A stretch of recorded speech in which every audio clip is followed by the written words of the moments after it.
ഈ ഒരു അടിപൊളി സ്ലീവ് ഡിസൈൻ ഇങ്ങനെ ചെയ്ത് നോക്കിയാലോ. അപ്പോൾ അതിനായിട്ട് സ്ലീവ് കട്ട് ചെയ്യാനുള്ള തുണി എടുത്തിട്ടുണ്ട്. അതിനുശേഷം നമ്മളൊരു പൈപ്പിംഗ് ത്രെഡാണ് എടുത്തിരിക്കുന്നത്. അതുപോലെ തന്നെ ഈ ഒരു ലേസാണ് നമ്മൾ ഉപയോഗിച്ചിരിക്കുന്നത്. അപ്പോൾ ലേസ് അളവ് പ്രകാരം കട്ട് ചെയ്ത ശേഷം ലേസിൻ്റെ മുകളിലേക്ക് ഇതുപോലെ പൈപ്പിംഗ് ത്രെഡ് വെച്ചിട്ട് പൈപ്പിംഗ് ത്രെഡ് ചേർന്നിട്ട് ഒരു സ്റ്റിച്ച് ചെയ്ത് കൊടുക്കുക.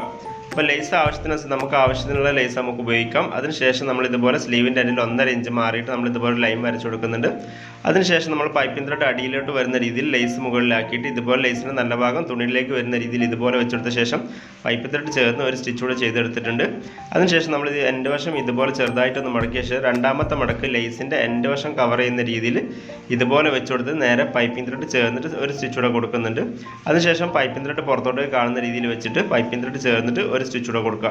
ഇനി നമുക്ക് എന്ത് ചെയ്യാം, അതിന് ചേർന്നിട്ടൊരു ചവിട്ട് വീതിക്ക് ഒരു സ്റ്റിച്ച് കൂടെ കൊടുക്കുക.